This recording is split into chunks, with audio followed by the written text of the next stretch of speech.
Bismillahirrahmanirrahim. Alhamdulillahirrabbilalamin. Yang dihormati barisan panel hakim yang arif lagi bijaksana, barisan div-div kehormat dan seterusnya, warga dewan yang dikasihi sekalian. Muslimin dan muslimat, saya ingin menyeru kepada kalian, marilah sama-sama kita menghayati tajuk syarahan tafsir saya yang berbunyi kekuasaan mutlak dalam kerajaan Allah dan buktinya kepada diri manusia. Tajuk ini saya pilih berdasarkan surah Al-Mulk ayat 1 hingga 2 yang berbunyi Bismillahirrahmanirrahim. Tabarakalladzi biyadihil mulku wa huwa ala kulli syai'in qadir. Alladzi khalaqal mauta wal hayata liyabluwakum ayyukum ahsanu amala. Wa huwal azizur ghafur. Sadaqallahul azim. Maksud ayat 1, Maha berkat serta Maha tinggi dan kelebihan. Tuhan yang menguasai pemerintahan dunia dan akhirat, dan memanglah Ia Maha berkuasa atas setiap-tiap sesuatu. Maksud ayat kedua, Dialah yang telah bertakdirkannya ada hidup dan mati kamu untuk menguji dan menzahirkan keadaan kamu, sebabkan antara kamu lebih baik amalnya. Dan Dia Maha berkuasa membalas amal kamu, lagi Maha pengampun bagi orang-orang yang bertaubat. Sidang Dewan yang dirahmati Allah sekalian. Secara ringkasnya, menurut Profesor Ahmad Mustafa Al-Maghari dalam kitab tafsir Al-Maghari, mereka telah menghuraikan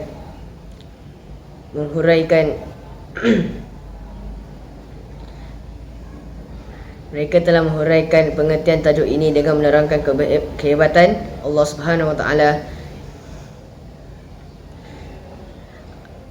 memegang seluruh kerajaan dan penciptaan, kematian dan kehidupan yang dilalui oleh setiap manusia. Hadirin dan hadirat sekalian, pada pangkal ayat pertama surah Al-Mulk ini dijelaskan bahawa Allah SWT menyucikan zatnya daripada bersifat seperti makhluk. Dimulai dengan lafaz tabaraka yang disandarkan kepada Allah, bermaksud membesarkan dan meninggikan zat Allah daripada mengatasi selainnya.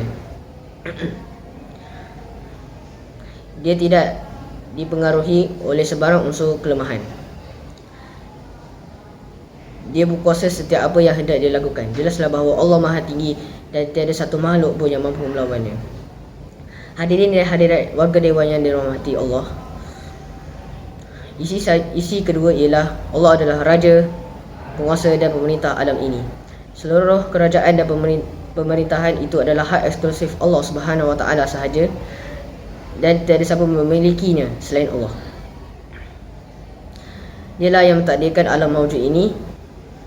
Maha tinggi Tuhan yang di tangannya terdapat kerajaan dunia dan akhirat. Oleh itu, mohonlah keberkatan kepada Allah Subhanahu Wa Taala sahaja, kerana hanya Allah yang berkuasa memberikan keberkatan dan kebaikan kepada makhluknya. Sidang hadirin sekalian, isi saya yang ketiga ialah penciptaan, kematian dan kehidupan yang dilalui oleh setiap manusia. Ayat ini mengajak manusia menerungi dan memikirkan rahsia di sebalik kejadian hidup dan mati. Termasuklah hikmah di sebalik perencanaan Allah dan ujiannya. Hanya Dia yang menentukan kematian dan kehidupan setiap individu, yang pasti mempunyai waktu tersendiri.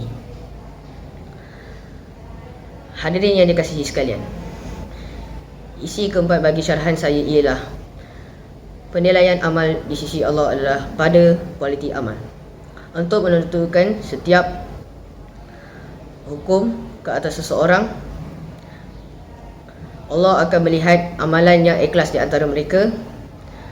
Allah akan menjadikan kematian dan kehidupan dengan bertujuan untuk menentukan siapakah makhluk ciptaannya yang paling baik amalnya. Hadirin sekalian, kesimpulannya, tiada perkara dalam kejadian hidup dan mati. Oleh itu,